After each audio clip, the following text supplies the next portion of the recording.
अपने दर्शकों को प्रधानमंत्री नरेंद्र मोदी बुद्ध पूर्णिमा के मौके पर एक दिवसीय दौरे पर नेपाल के लुम्बिनी जा रहे हैं। ये बड़ी खबर हम आपको बता रहे हैं। प्रधानमंत्री का विमान के जरिए पहले कुशीनगर पहुंच रहे हैं, जहां से वो हेलीकॉप्टर के जरिए लुम्बिनी जाएंगे। लुम्बिनी में प्रधानमंत्री मोदी माया देवी मंदिर में पूजा अर्चना करेंगे। पूजा के बाद पीएम मोदी मंदिर परिसर में पवित्र पुष्करणी तालाब में परिक्रमा करेंगे।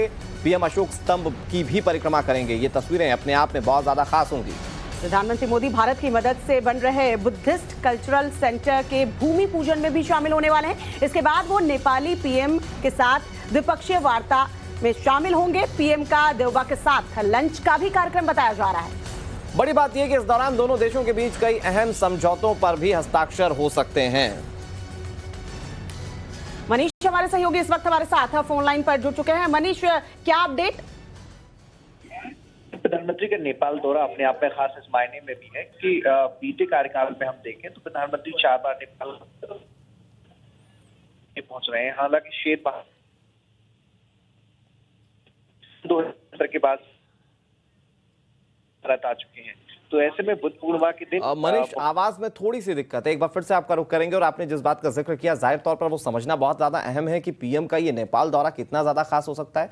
शेर बहादुर देवबा पिछले 2 महीने में ही भारत का दौरा करके वापस लौटे हैं, और उसके बाद जब बुद्ध पूर्णिमा का मौका है, प्रधानमंत्री नरेंद्र मोदी एक दिवसीय नेपाल के दौरे पर जा रहे हैं। और कहा जा रहा है कि यहाँ पर कई सारे कार्यक्रमों में शामिल होंगे, तो कई सारे एमओयूज पर भी, यानी कि कई सारे समझौतों पर भी हस्ताक्षर होंगे। और इससे दोनों देशों के बीच में जो मित्रता है वो और ज्यादा प्रगाढ़ होगी, इसकी उम्मीद की जा रही है। तो बुद्ध की जन्मस्थली पहुंचने वाले हैं प्रधानमंत्री नरेंद्र मोदी, और किस तरीके से नेपाल से भारत के रिश्ते मजबूत होंगे जब मुलाकात होगी नेपाल के प्रधानमंत्री के साथ। आज द्विपक्षीय बातचीत होगी, और ये कयास लगाए जा रहे हैं कि ये दौरा काफी अहम होने वाला है, क्योंकि आज ही बुद्ध पूर्णिमा है और आज ही बुद्ध की जन्मस्थली पहुंचने वाले हैं नरेंद्र मोदी। और जिस तरह का अंदाज होता है प्रधानमंत्री नरेंद्र मोदी का, तो जाहिर सी बात है आज जब बुद्ध की जन्मस्थली पर होंगे तो वहां से वो क्या कुछ कहते हैं, इस पर सबकी नजर रहेगी। मनीष हमारे सहयोगी लगातार हमारे साथ जुड़े हुए हैं। मनीष, किस तरह से ये दौरा रहने वाला है, कितना ज्यादा अहमियत ये रखता है पीएम मोदी का नेपाल दौरा? देखिए, चूंकि नेपाल एक साझा संस्कृति भारत और नेपाल की रही है, एक बड़ी सभ्यता रही है, लंबे अरसे से वैदेशिक संबंध रहे, आना जाना एकदम बिना वीजा पासपोर्ट के होता है। तो ऐसे में नेपाल की संस्कृति और भारत की संस्कृति को सेलिब्रेट करने प्रधानमंत्री नरेंद्र मोदी पहुंच रहे हैं। मौका बुद्ध पूर्णिमा का है, वहां पर माया देवी मंदिर में पूजा अर्चना तो करेंगे ही। उसके अलावा जो बुद्ध सर्किट है उसकी कनेक्टिविटी को लेकर कुछ जल विद्युत परियोजनाएं हैं, उनको लेकर कुछ अनाउंसमेंट नेपाल में वो कर सकते हैं। नेपाल से वापस आकर कुशीनगर में बुद्ध की जो स्थली है वहां पर भी वो जाएंगे। आधा घंटे का कार्यक्रम वहां पर है। उसके बाद खासा महत्वपूर्ण उत्तर प्रदेश का ये दौरा है, क्योंकि शपथ के समारोह में शामिल होने के बाद दूसरी बार प्रधानमंत्री नरेंद्र मोदी उत्तर प्रदेश पहुंचे हैं। शाम को मुख्यमंत्री योगी आदित्यनाथ ने उनके सम्मान में डिनर का आयोजन किया है। सुशासन का पाठ, जनता के सरोकार मुद्दों से कैसे मंत्री डील करें, इसकी शिक्षा अपने सरकार के अनुभव प्रधानमंत्री नरेंद्र मोदी जो यूपी के मंत्री हैं उनसे साझा करेंगे।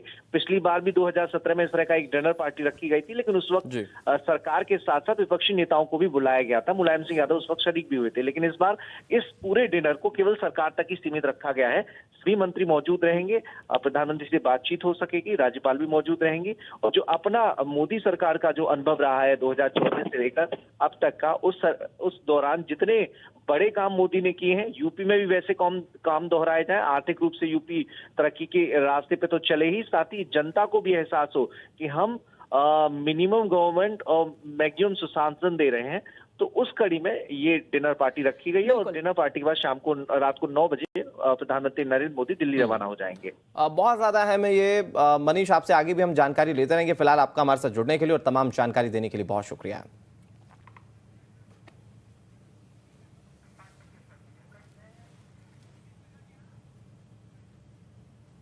और चलिए अब नजर डाल लेते हैं 5 मिनट में 25 बड़ी खबरों पर।